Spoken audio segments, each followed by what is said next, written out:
15 years ago we walked here and weren't bit by them. Now we get bit almost every time. They're modern vampires. 50 to 100 bites a year. That's a minimum. The bacteria is spreading in the tick population. Their bite transmits the infection. Would want to wake up and just be like, okay, yeah, I just slept the whole day and now it's nighttime and I still want to go back to sleep. The headaches hurt so much. I think all my neighbors could hear me yelling. After 16 years of doctors telling me that it was all in my head. No, you're not ill. It's psychosomatic. Go see a shrink or a psychologist. You're crazy.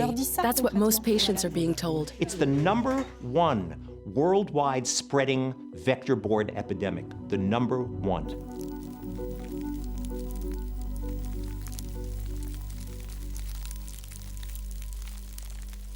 This story has a guilty party, and it's invisible, or almost.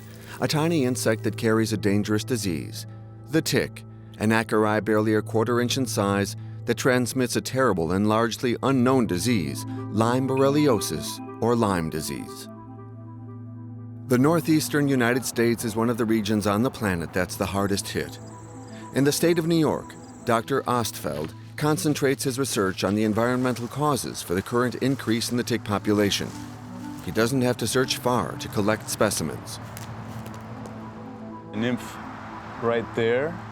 There's another nymph right here. These ticks are everywhere. They're out in the middle of the woods. They're right next to people's houses. They're right next to roads. That's one of the reasons why Lyme disease is the threat that it is.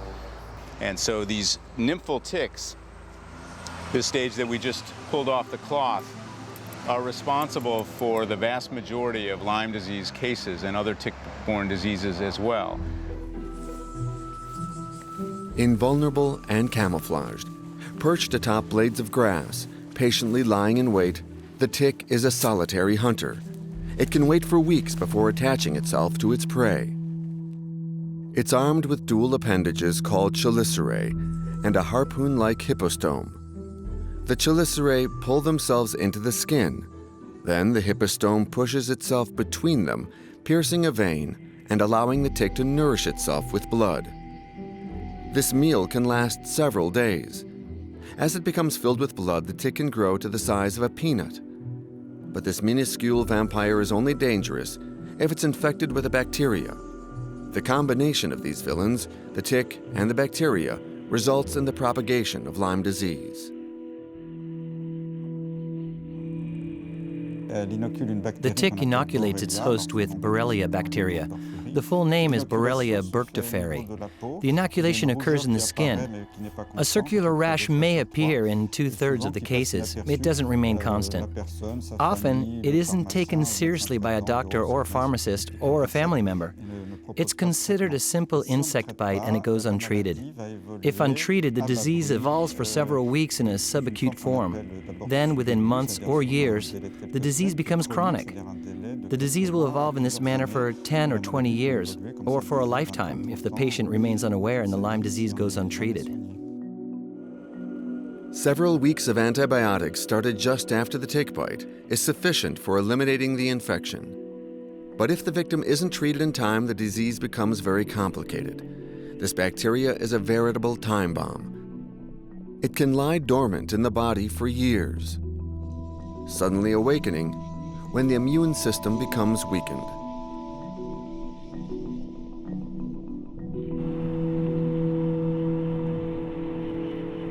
Judith Alberta doesn't remember being bitten by a tick. She's a pilot, and at the start of her career, she suffered from periods of severe fatigue. But this wasn't enough to worry a woman who flies at 20,000 feet. Then one day, the disease manifested itself. It's much later, after starting at Air France and becoming a flight instructor, that I began having problems. I had joint pains in my back, at the top of the spine, in my cervical vertebrae. I had vision problems.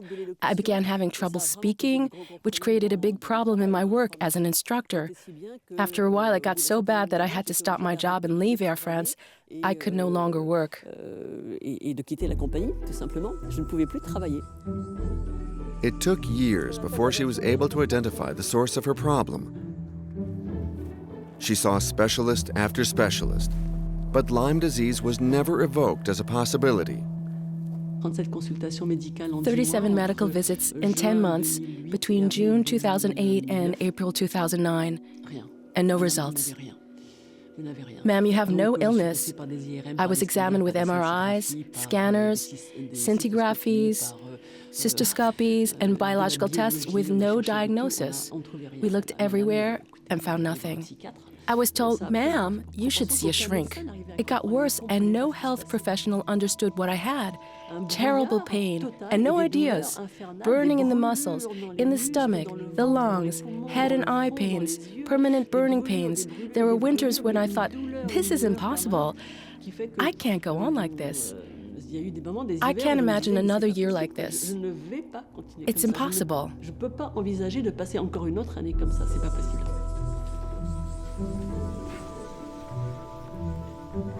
For the victims of Lyme disease, the incapacity to diagnose it is a terrible ordeal, and patients' physical suffering is augmented by the disease's lack of official recognition. This is Lyme disease's surprising paradox. Statistically quite frequent, to doctors, it's not well known and often badly diagnosed. This is partly due to the very low number of specialists.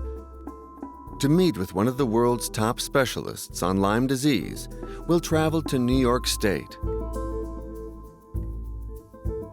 Dr. Horowitz opened a specialized medical center where hundreds of new patients come each month.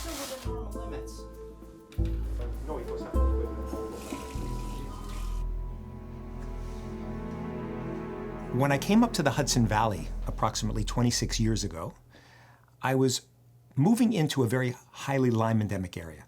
I didn't realize how bad the tick-borne infections were in this area. And when I moved to this area, I was seeing patients with Lyme disease, and many of them got better, but some of them didn't. And I decided that it would be good for me to investigate and find out why these people were getting sick. More of an inflammation in a diverticulum in the colon. Okay. What I may want to do is they drew the bloods for you.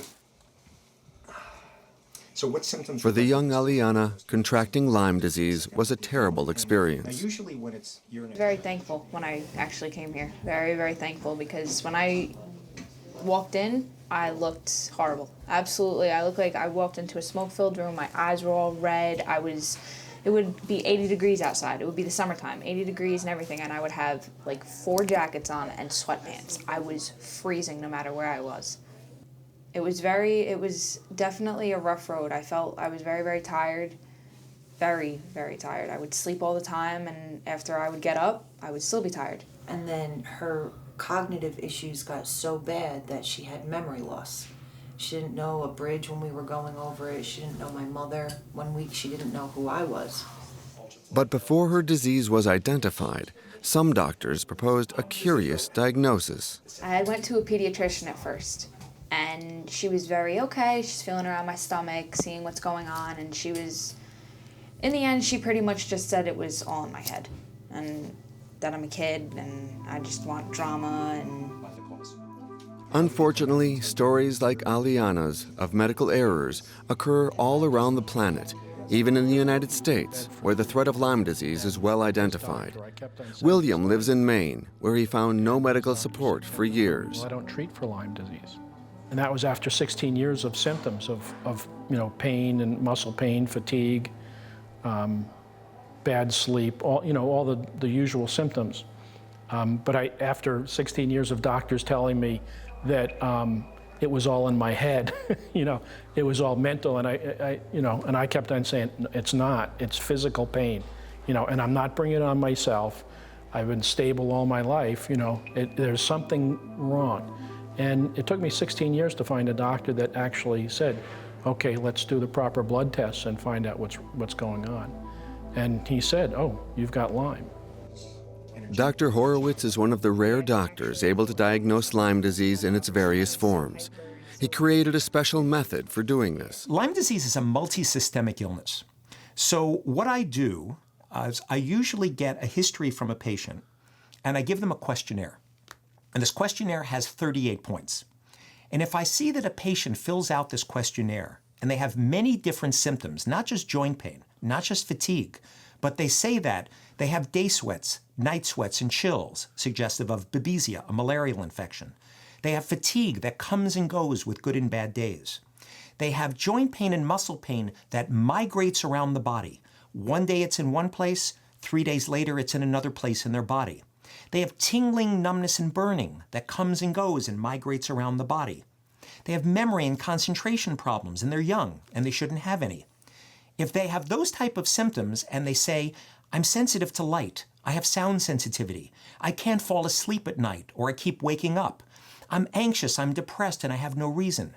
Those symptoms are the multisystemic symptoms of Lyme disease, and that would make one suspect. It's thanks to this combination of complex treatments that patients feel an improvement.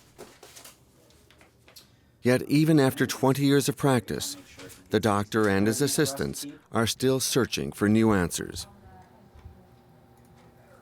When you see somebody walk in originally who can barely walk, is non-communicative because they have partial paralysis in their face and they can't speak to you very well, and then 6 months later they're walking in and they're carrying in a full conversation, you understand them and you can enjoy this, you know, which is nice, and then of course something triggers it, and then 6 months later they're coming back in and they can barely walk and they can barely talk again.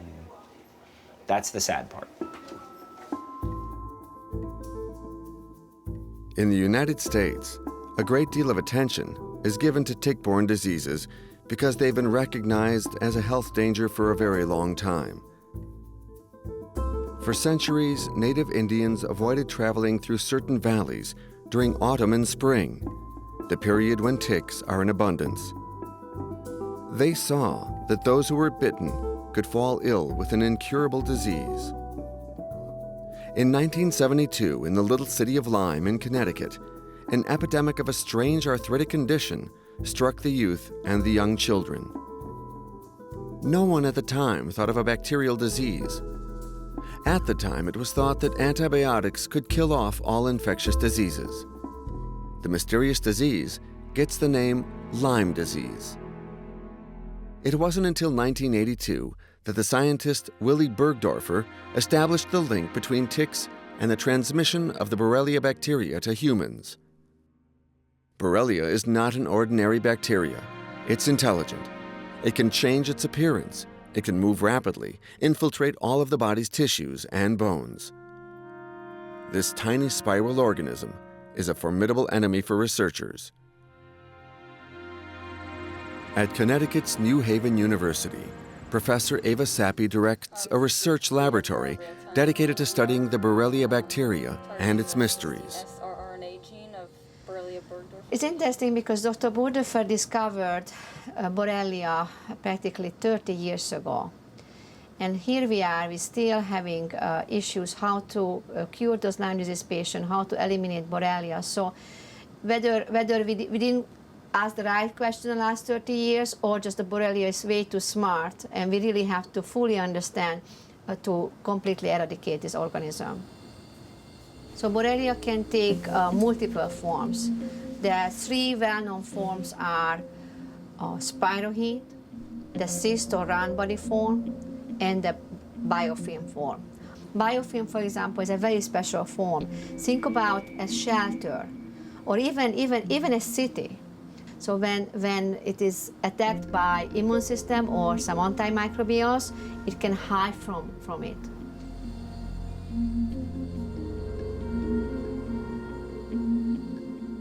It's a very virulent bacteria.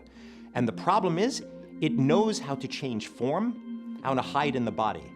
It goes inside the cells where it hides. It creates blebs, pieces of DNA, like decoys, which go out, and your immune system goes after the DNA, but the bug is hiding inside your cells, and your cells become a target for the immune system with an autoimmune type reaction. And it even exists in places where antibiotics do not penetrate well. If it goes deep in the joints, deep into the eye, deep into the glial tissues of the brain, antibiotics do not penetrate well in these areas to kill it off. So the bacteria is extremely clever. It has more DNA than any other bacteria on the face of the planet. A bacteria that's so intelligent that with the complicity of the host tick, it propagates unhindered.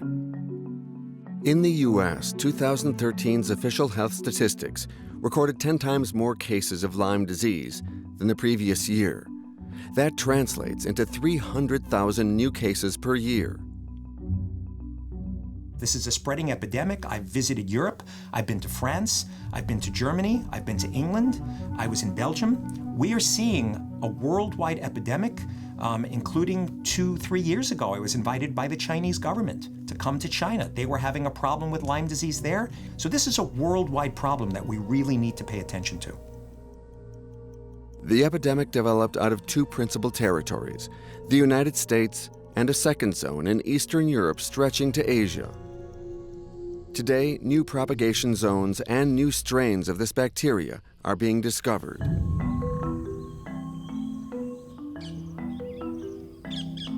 In Africa, some French researchers who came here to study malaria have shed new light on the importance of Lyme disease, or Lyme borreliosis.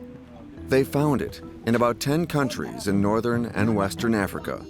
Here we're in Senegal, south of Dakar, in the village of Dielmo.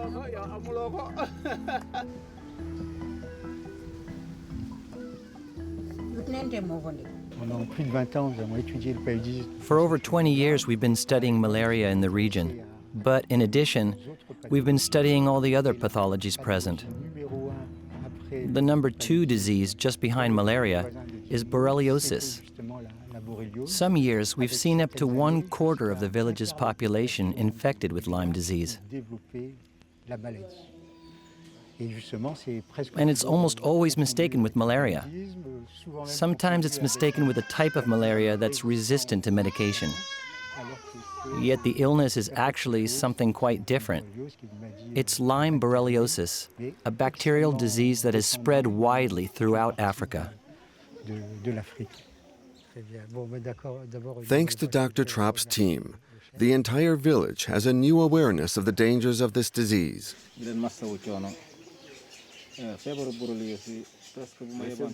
The chief is explaining what he thinks of Lyme disease. For him, Lyme borreliosis is similar to malaria, but he feels it's even more dangerous. Because with Lyme, you get a strong fever, and you feel like your bones are going to break on the inside. Reinforced surveillance combined with good prevention techniques help to control the effects of the infection once it appears. Every day we visit different villages to see who has fallen ill. We take the children's temperature, and each time that we find the symptoms, we ask that they fill out a questionnaire, and we also take a biological test.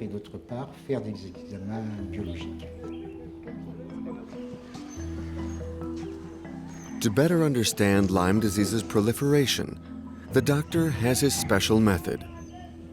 He places traps, not for catching ticks, but for catching rodents. Because though the tick is the arm that commits the crime, the true guilty one is the rodent. These mammals are the initial reservoirs for the Borrelia bacteria, and though rodents don't develop the disease, they transmit it.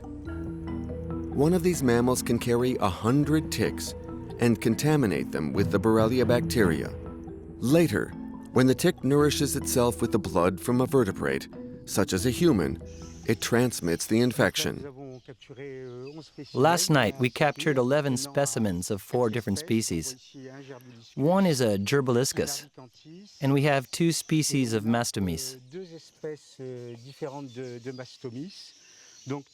We will test their blood and then make some other more detailed tests to analyze in the laboratory and see if they're carrying Borrelia bacteria. And these rodents carrying their cargo of ticks can often infiltrate into homes. The little girl just examined by Dr. Trapp was certainly infected in her bedroom. C'est la grande, hein? Oui, c'est la grande. C'est la grande. Donc c'est toi, donc voilà, ça va. Non, ça va? Oh là là, elle pleure, elle est intimidée. A priori, tout est rentré dans l'ordre. It seems the treatment is working. Elle a eu 10 jours de traitement. She's had 10 days of antibiotics. Normalement, Now, normally, she should be cured. voilà. Normalement, elle est guérie, là maintenant. On va voir s'il y a des terriers. We're going to try to find rodent nests in the home and in the bedrooms, because the rodent population is very high in the fields and in the forest. But they are also very present in homes where they find plenty to eat. De nourriture. C'est le lit. Voilà. Ah oui, là, il y a un terrier. Here we have an active nest. Probablement un terrier. It's probably the home of some mastomys. Sous le ciment. They've dug through the cement floor. There are certainly ticks inside. The person sleeping in this bed was bitten last week and contracted borreliosis. Here's the obvious explanation why. The mastomys nest is next to the bed, so the ticks certainly got into the bed, attracted by the sleeping person, and they transmitted Lyme disease to the person. About 30 to 40% of ticks in this region are infected with borreliosis.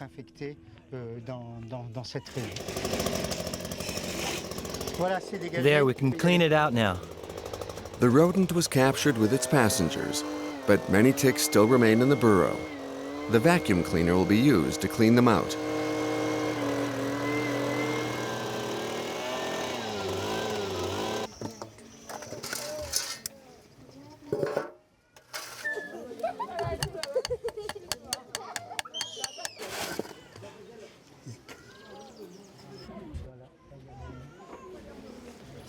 Deux, trois, 4, 5, oui, là, ici, voilà. Voilà, il y en a qui sont bien gorgés. Some of them are full of blood. The time has come for harvesting the ticks. They'll get the same treatment as the rodents. After being collected, Dr. Trapp will test their level of contamination.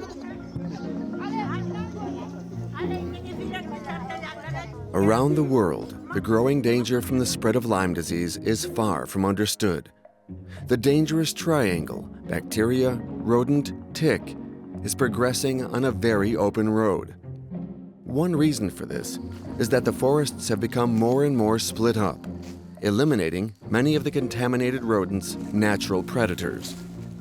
High numbers of rodents means more ticks and a higher risk of the spread of Lyme disease. Shake the mouse into a bag so that I count the ticks, collect data before letting it go.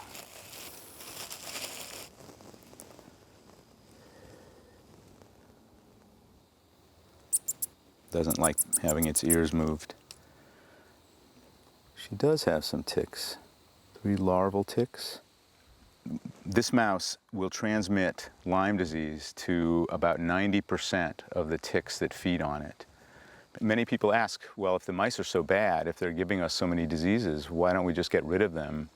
And the answer is that it's just impossible to get rid of them. They are such a resilient animal. B4316. So when we protect diversity, we have things like foxes, owls, even raccoons and skunks will prey on mice. And when that happens, we can actually see a reduced mouse population, which is also protective of human health. We're doing 2 things at the same time. On the one hand, we're making risk worse by chopping up the forest into little bits. And then if we place our homes right next to those little bits of forest, that's the worst case scenario for high Lyme disease. And that's indeed what we have happening.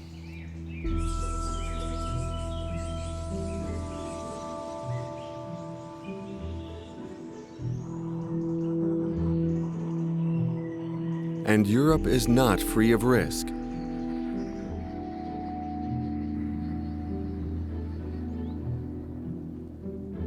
Few European countries are fully conscious of the danger of Lyme disease. But in Germany, the menace is being taken very seriously. Here, information on the fight against ticks is displayed in every pharmacy. Yes, we know there's a problem when you get bitten by a tick. We know it must be removed as soon as it's discovered. It's already a sort of epidemic. We're seeing people getting ill. This region is near the Rhine River, the Black Forest, the Vosges, and the tick population is high here, and they're transmitting the disease, especially borreliosis or Lyme disease.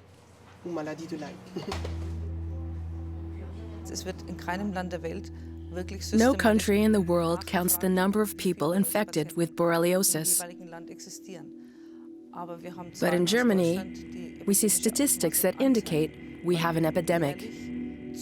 Each year, the number of infected people increases by 10 to 15%. Estimations are that 1 to 2 million people in Germany are infected. For 80 million inhabitants, that's 1 in 80.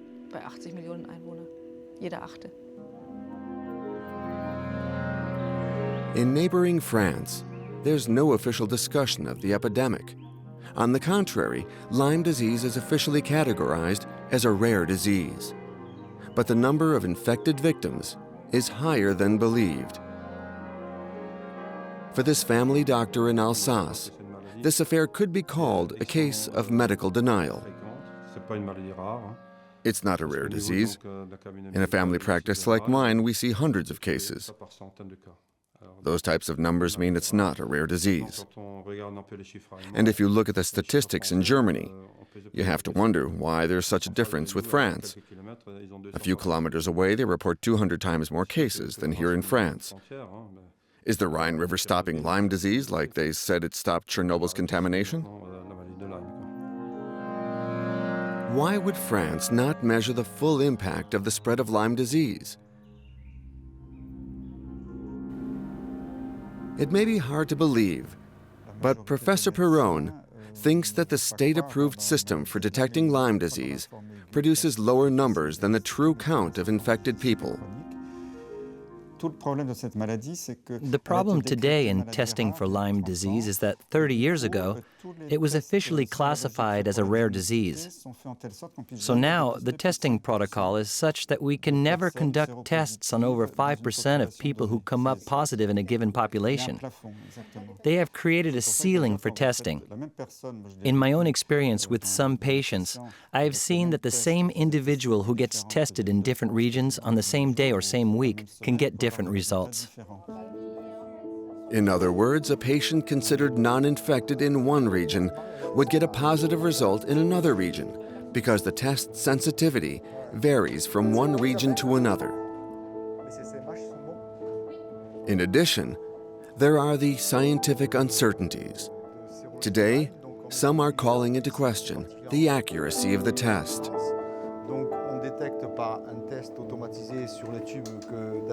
The ELISA test is not very sensitive. It's published in the medical literature. It has a sensitivity of about 55–56%. This is Johns Hopkins University, who says sensibility 55%. It's a coin flip. In some places in the United States, patients are being informed of the test's lack of accuracy. Despite the fact that the tests lack reliability, they are nonetheless the required protocol in most industrialized countries, based on the norm established in the United States in 2006. Today, we're using a test that isn't satisfactory. What we're asking for is a qualified authority, which is objective and that creates a valid treatment protocol. What we have today is a political situation. We're obliged to remain in our laboratory, at our local level, and we do what we feel is the best practice. But we don't have scientific agreement. We don't have a scientific consensus, nor an agreed-upon practice that can put our minds to rest. We need a very clear scientific consensus, not a consensus of denial. Is it a deliberate strategy, a lack of political engagement, or simply a laxist attitude? What is certain is that health officials are maintaining an unclear system. And the scientific debate doesn't end there. Health officials are not even in agreement on the form of Lyme disease. Can it become chronic? Does it evolve? Should treatment be punctual or long-term? Officially, France's National Reference Center recommends 3 weeks of antibiotics with the possibility of 1 3-week extension. For those following the official state doctrine, no chronic form of Lyme disease exists.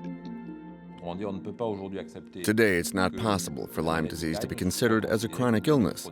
It can result in some physical after effects, probably in the joints. That's possible. But it isn't a chronic disease. After a certain period of time, the microbe is dead and the disease is done. Yet the microbe can cause some lasting effects. That's my way of seeing things. According to our expert in New York, the opposite is true. He believes that punctual treatment doesn't always deliver results. The fight against bacteria can be long-term.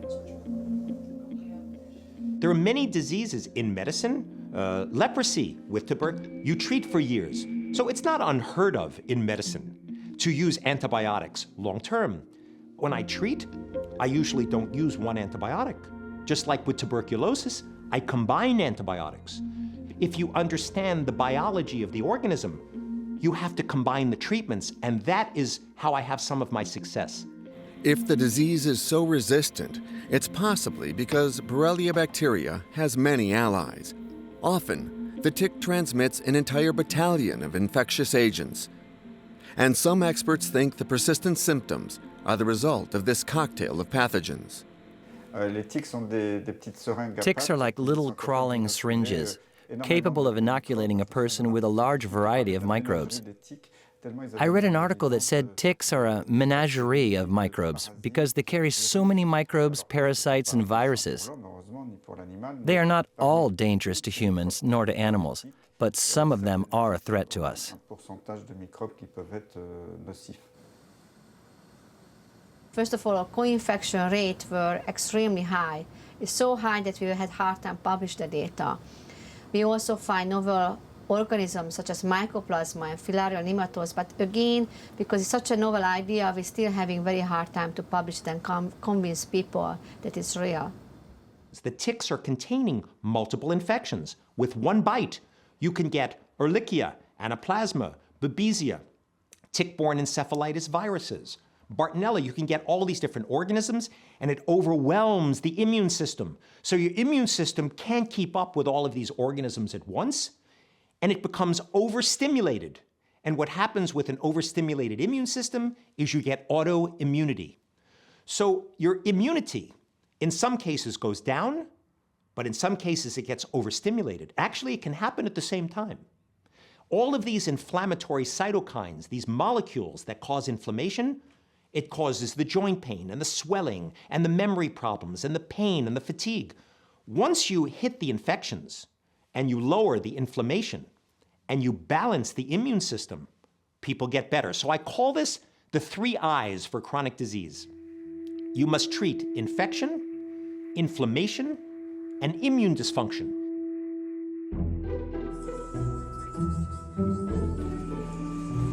After years of suffering from a disease with no name, Judith finally received the benefits of a prescription that was both complex and exceptional. I began flying again in January 2011, after 3/4 of my treatment period, which was initially an alternative treatment, followed by an allopathic treatment with very strong doses of antibiotics. They helped me get back on my feet, get my spirit back, and my energy increased. I was in good health again. I could pilot again.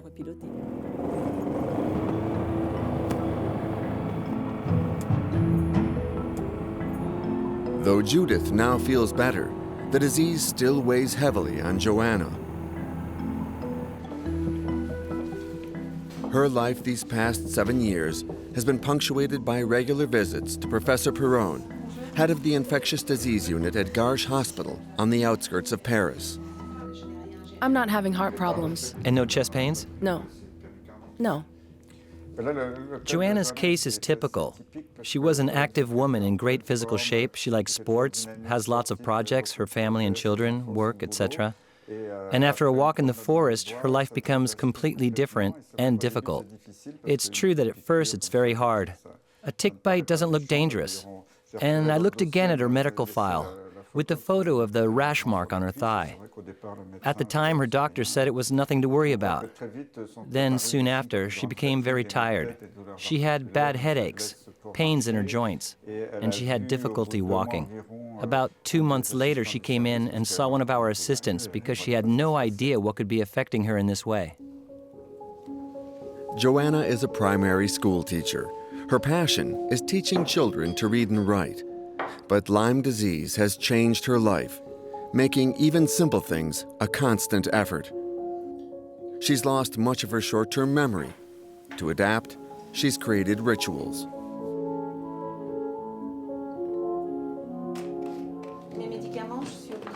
I have to put my medicine out in front of me on the table every day. I have to place things in front of me. I have to use Post-its to remind myself of things to do. But it's complicated because I can forget that I wrote something on a Post-it, and I don't have a good attention span. I have big problems with concentration. Over time, Joanna's health has improved, thanks once again to a long-term treatment. After 7 months of treatment, I felt better for about 5 minutes. It didn't last. It went back to being bad. But I had the 5 minutes. 10 minutes the next day, then 10 hours the next day. After that, things began getting better. Science's combat against Lyme disease has only just begun. The world over, researchers are working on new paths for research: diagnosis, tests, vaccines, stem cells, genetics, treatments with plants. The medical offensive against this protean disease has branched out.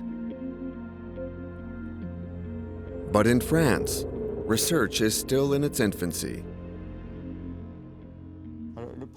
It's hard for Lyme disease research to advance when there's so little money invested in it. For the moment, the pharmaceutical industry is showing little interest in Lyme research because we're treating it with old forms of antibiotics like penicillin and tetracycline, which are very cheap and can be sold in generic form. From the industry's point of view, Lyme is a rare disease, surrounded by a complicated polemic. They don't see a high return on their eventual investment. We're turning in circles. We're told we need to progress scientifically, but we don't have the budget. The priority is to find sufficient financing for research. And as research continues looking for a miracle cure, Judith is carrying on her own personal fight. She wrote a book about her personal struggle with Lyme disease.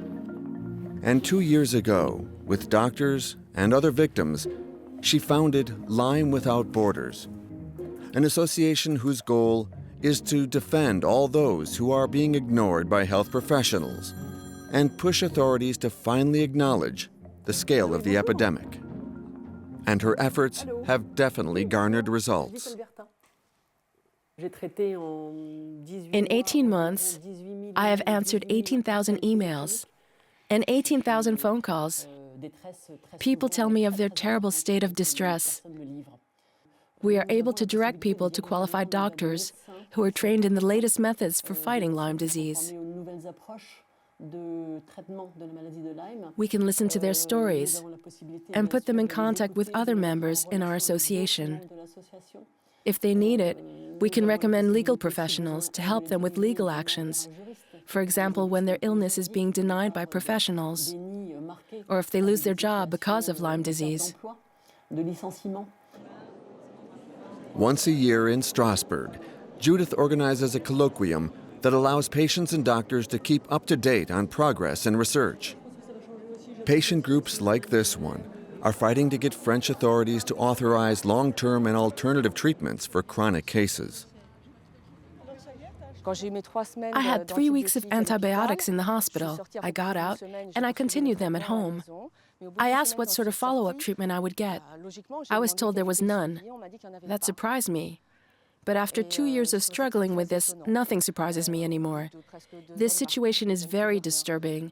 It means that if at the end of the treatment you're still suffering from Lyme disease, you're basically abandoned. Unfortunately, I feel the situation is so complicated that one must consider looking elsewhere, even going abroad, to get treated correctly.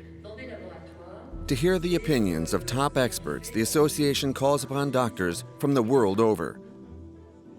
Dr. Horowitz from New York has come to speak. He's here to say loud and clear that Lyme disease, with its many symptoms, demands a new and revolutionary treatment protocol. Patients come to me saying that they've seen 20 doctors and yet they still don't know what to do. It's as if a person told a doctor, "I have a pain in my foot. I have 16 nails in my foot," and the doctor takes out 2 nails. The patient comes back again and says, "I still have pain and 14 nails in my foot." The doctor responds, "But I took out 2. The patient says, "Yes, but I still have 14 nails." The participants brought a positive message. They said it's possible to live very well with Lyme disease, even if one can't be cured of it. They spoke in a very probing and factual way about elements that are divergent from France's consensual vision of the illness. They brought practical information that we'll be able to put to use.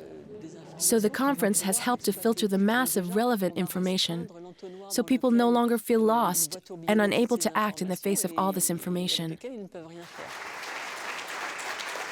The association also helps patients fight for recognition through legal channels. Lyme disease often keeps victims from being able to hold a steady job.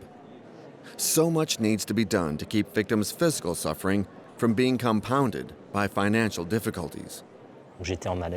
I was getting workers' compensation for 3 years. Then I had to see an insurance doctor. He told me that I was 100% capable of working. He didn't want to take my symptoms into account, despite the results I had from the German tests I'd taken. I showed a statement from a French neurologist that said, "I have a physical handicap. I have chronic fatigue." That medical visit lasted only 5 minutes, and there was nothing polite about it. I was told, "Sir, you're going to have to go back to work." Since that day, my workers' compensation has been stopped, and I have no revenue to live on. Those who are ill often find themselves abandoned by their doctors and by the National Health Insurance, which demands that a doctor provide a date when the patient can start their job again. But this is not always possible in reality, as the disease is chronic and Lyme disease makes the victim an invalid to a certain degree. We're struggling to gain recognition of the degree of invalidity and also recognition that the patient can't begin their job again. This recognition would allow the victim to get their workers' compensation. Then they can continue to seek the best treatment. Because unfortunately, gaining access to the right treatment is not easy for everyone, and it's not free. If on the one hand the ill are often abandoned, on the other hand doctors and biologists who come to their aid and who stray from official practices are victims of a worldwide witch hunt. There are doctors who are treating patients with protocols outside the officially approved methods. These new methods have been officially approved in the United States and Germany by experts who are just as competent and scientific as those who wrote the guidelines. The doctors here who practice these new methods are often pursued by the National Medical Council, which tries to keep doctors from treating Lyme disease in new ways they feel are best.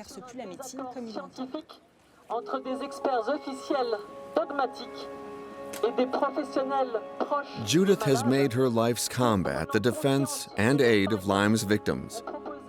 But she isn't the only one to be marching in the street.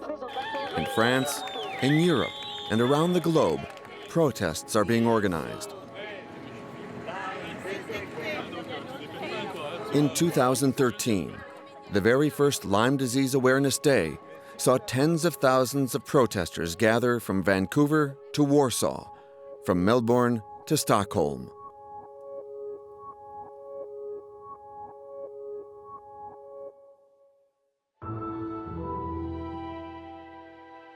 If the illness is protean, then the combat must be the same.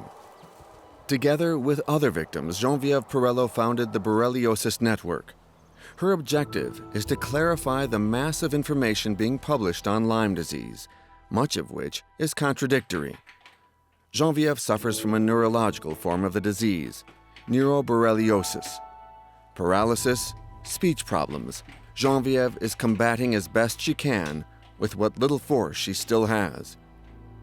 Between them, they call their disease Neuro-B. In our borreliosis network, we are all Neuro-B, meaning that we are not able to hold a long-term job and carry on an effort in the long term because we must fight. This is why we have said we will go forward in a soft way. We will struggle softly to win a fight that we can't win in a forceful way. We can't slam our fist on the table. Sometimes we can't even move. So it's on her computer that she's trying to move things forward. One priority is making sure residents living in the mountains around her home are finally informed of the danger from ticks.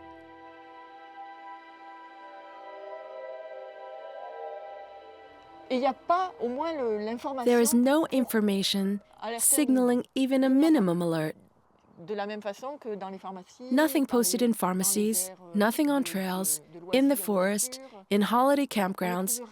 Nothing is posted on panels, for example, to alert people about tick infestations. This is because it upsets the hotels, the restaurants, all those involved in mountain tourism. It's very hard for a mayor to convince the town council that a panel must be put up to inform tourists of the danger of ticks. A panel that says, "Beware, there are ticks in the area." Local officials are afraid that the baker won't come to open up a shop here because there are no tourists. It's really a big problem, because if nothing can be said about the ticks, where are we heading? It's the official silence that makes her angry. Why is there no information in all of the pharmacies? Why has the government not put an information campaign into place with big panels, with loudspeakers, in doctors' offices, and in all the regions? Why is there no information campaign for doctors? Because we know that the ticks are everywhere. They're all around.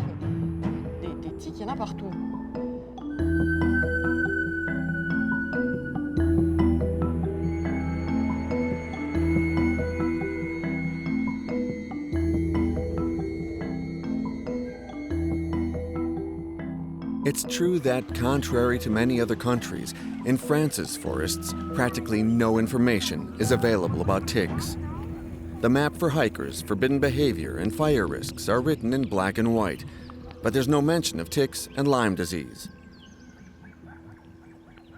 One of France's only warning panels is here. It's in the forest of Sénart, near Paris. It's Joanna who had it installed, with the help from her local town council. If I'd had that information before I became ill, I would not be ill like this today. I had no idea that the disease existed. Back when I was bitten by the tick, I had never heard of Lyme disease. And the information would have helped to shorten the time needed by doctors to diagnose my illness. I would have begun my treatment earlier.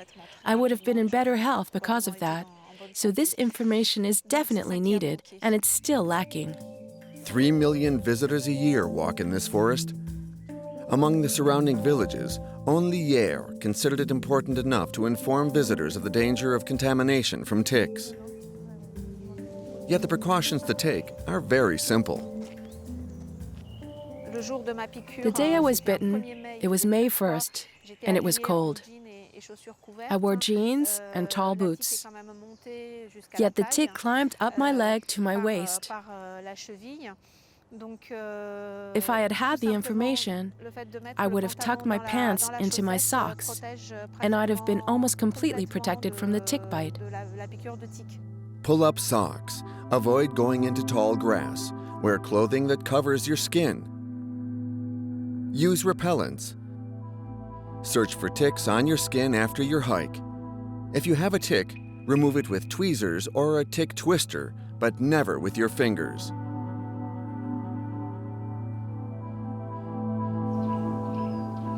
These are such simple methods when you consider the tragedy of chronic Lyme disease. The methods are essential as long as the disease and its mechanisms remain a mystery. Is Lyme disease really a rare disease?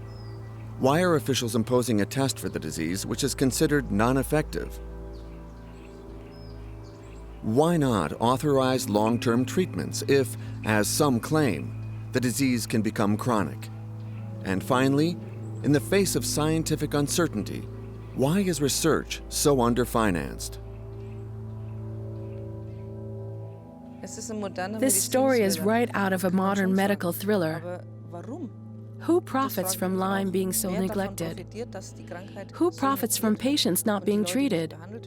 Some suggest that it's the pharmaceutical industry. If people remain ill, they can profit from selling long-term treatments. But that sounds simplistic to me. I don't know if that's the reason, or if what we're seeing is just a form of general immobilism. Why the lack of progress? Is it because of a conflict of interests, of egos, or of power struggles? I don't know, but the situation in France is so much more complicated than elsewhere.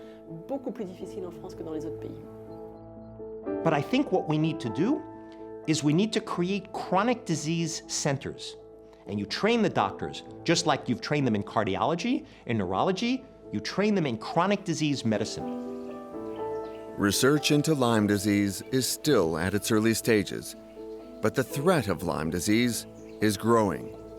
For health authorities and scientists, this is a veritable race for a solution.